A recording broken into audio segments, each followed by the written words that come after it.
Welcome to the lecture on nutrition. In this lecture, we will discuss the following. I will give an overview of nutritional status in the global population. I will define the challenge related to nutrition, as well as discuss the magnitude of the challenges. I will give you an overview of the indicators that are used to assess nutrition. And finally, I will discuss some of the most promising interventions and new opportunities. But first, an overview of nutrition facts. In 2015, it was estimated that 793 million people were hungry. The definition of hungry is being unable to meet minimum daily calorie requirements. The most vulnerable populations are children under the age of 2 and pregnant women. Inadequate nutrition is the underlying cause of 3.5 million child deaths every year and approximately 45% of under 5 deaths. The rates of malnutrition of children under 5 years are high, particularly in developing countries. 159 million children are stunted, which means they are too short for their age. Stunting is an indicator of chronic malnutrition. 50 million children are wasted, which means they have a low weight for their height. Wasting is an indicator of acute malnutrition. 41 million children are overweight globally. Nutritional damage early in life leads to permanent impairment. If severe nutritional deficiencies are not addressed before the age of 2, the lifelong impacts are irreversible. Effects can include lower IQ, poorer school performance, lower economic status in adulthood, which can be directly linked to lower IQ and poorer school performance, and lower birth weight in the next generation. The best predictor of human capital is related to nutrition status, stunting. Stunting at 2 years of age is the single best predictor of human capital.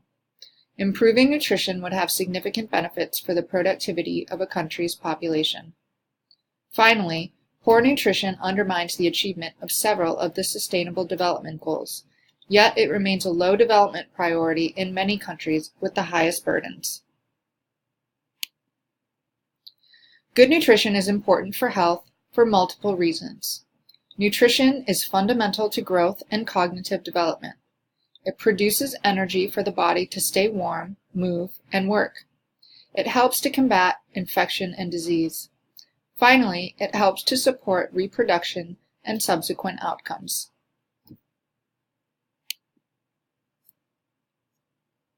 A healthy diet requires both appropriate quantity and quality of nutrients.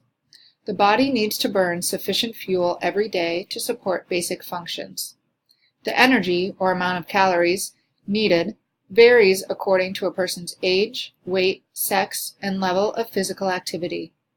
This need for fuel increases during periods of rapid growth, particularly during the first 2 years of life, during pregnancy and lactation or breastfeeding, and when a person is fighting off infection and disease. This map shows that about 11% of the world's population, or 795 million people, are not able to meet their minimum calorie requirements. The vast majority, or 780 million of 795 million, live in the developing world. Over half of those unable to meet their minimum calorie requirements live in the Asia-Pacific region, and a quarter live in sub-Saharan Africa. The highest prevalence of hunger, 30%, however, is in sub-Saharan Africa. From 2000 to 2015, the level of hunger fell by 27% in developing countries. Given population growth during that time, however, the overall number of those undernourished in the developing world has actually increased. Diet and disease are the basic determinants of nutritional status, but it is important to remember that there are underlying determinants of nutrition that include food security and maternal, infant, and young child feeding and care, as well as access to effective health services, safe water, and sanitation. There are several definitions with which you should be familiar. First, when we use the term malnutrition, which literally means bad nutrition, this encompasses both undernutrition and overnutrition. Undernutrition refers to a lack of one or more nutrients. Overnutrition, which includes both overweight and obesity, is increasingly common in the developed world. Countries with large prevalences of both under- and overnutrition are said to experience a double burden of malnutrition. Some families even experience this in the same household, where some members suffer from undernutrition while others are overweight. Nutrition indicators of primary interest in the developing world still focus overwhelmingly on those related to undernutrition, particularly for young children and women in their childbearing years. Stunting refers to low height for age. Stunting reflects failure to grow over time and reflects chronic deficiency. Wasting refers to low weight for height. A wasted child appears very thin. Wasting can take place rapidly and reflects current or recent deprivation. Underweight can be a result of either stunting or wasting, or both, so these two indicators are considered more precise. Although the conditions can overlap, they have different determinants and respond to different interventions. In children, underweight refers to low weight for age.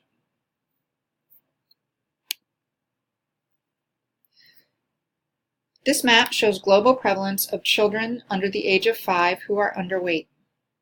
According to the data from 2011, 16% of children under 5, or 100 million children, were underweight for their ages. Prevalence was highest in South Central Asia at 30% and Western Africa at 22%.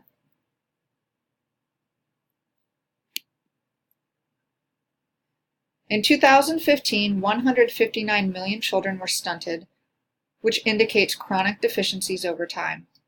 This is caused by recurrent infections and poor diet. This map shows the global prevalence of childhood stunting. 40 countries have a stunting prevalence of 40% or more. The prevalence of stunting is highest in Africa, but the largest number of stunted children is in South Central Asia, 69 million. Countries in Asia have made greater progress in reducing stunting over the last 2 decades than those in Africa, however.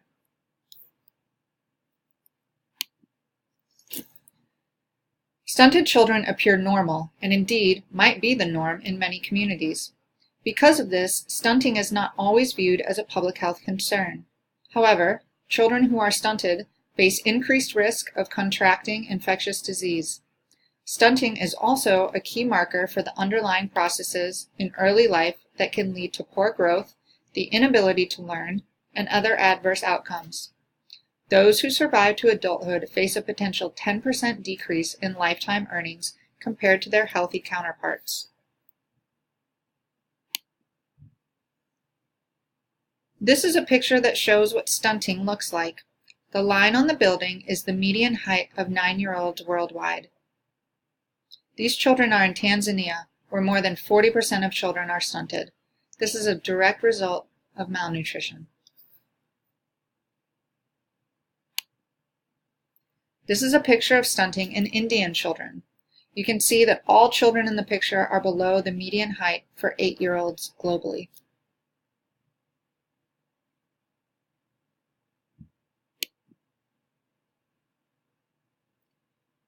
Stunting prevalence is highest in Sub-Saharan Africa and South Asia. Stunting is impossible to correct once it occurs. It has an impact on children across the life course as both children and in adult years and can perpetuate the cycle of poverty.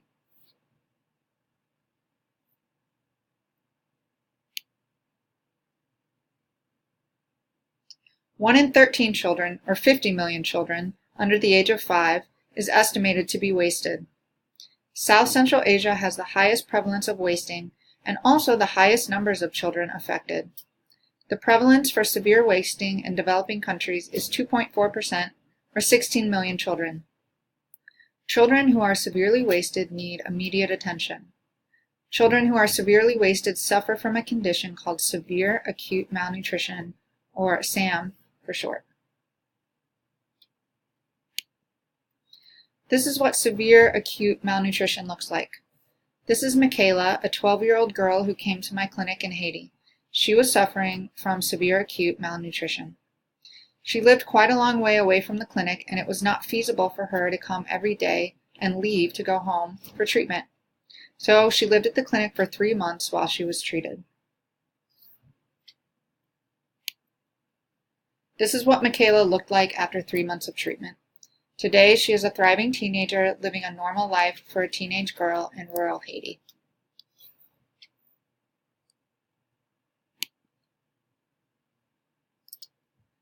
Undernutrition can occur in utero. Babies born at full term but who are very small, under 5.5 pounds, have suffered from intrauterine growth restriction. The most significant cause of intrauterine growth restriction related low birth weight is poor maternal nutrition. About 11% of infants born at full term in developing countries are born with low birth weight. The highest prevalence is in South Asia. The highest prevalence is in South Asia. The incidence of low birth weight seems to have remained constant since the year 2000. Poor fetal growth contributes to birth asphyxia and infections, which account for 60% of neonatal deaths. Low birth weight babies are 20 times more likely to die in infancy than heavier babies. They are also more likely to suffer from chronic disease as adults.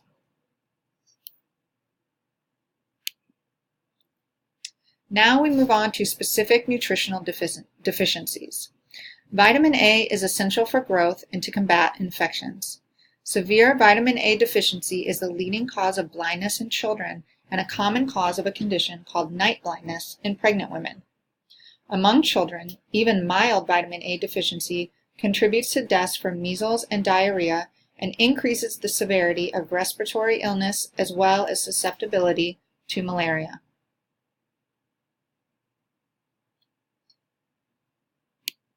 Vitamin A deficiency is responsible for about 6% of deaths in children under the age of 5. This map shows the global prevalence of vitamin A deficiency in children under 5 years old. The countries in red are countries where many of the children are considered to be deficient.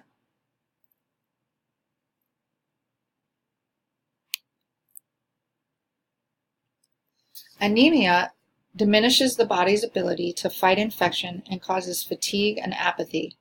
It increases the risk of maternal mortality due to hemorrhage, which is one of the leading causes of maternal death, as well as the risks of preterm delivery, low birth weight, and perinatal mortality.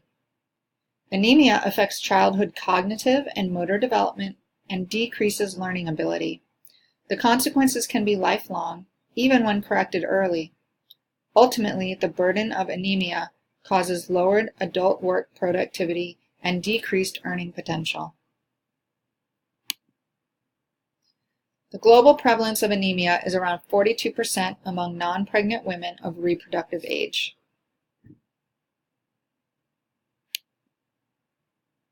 Zinc plays a strong role in the immune system and in growth. In children, zinc deficiency increases the risk of diarrhea, pneumonia, and malaria, and contributes to growth retardation. The connection between zinc and diarrhea morbidity is particularly strong. Deficiency increases both the duration of diarrhea episodes and the likelihood of recurrence. Zinc deficiency is difficult to measure in a population, so it is estimated on the basis of several factors, including availability in the local diet. Zinc deficiency is responsible for about 4% of deaths in children under 5.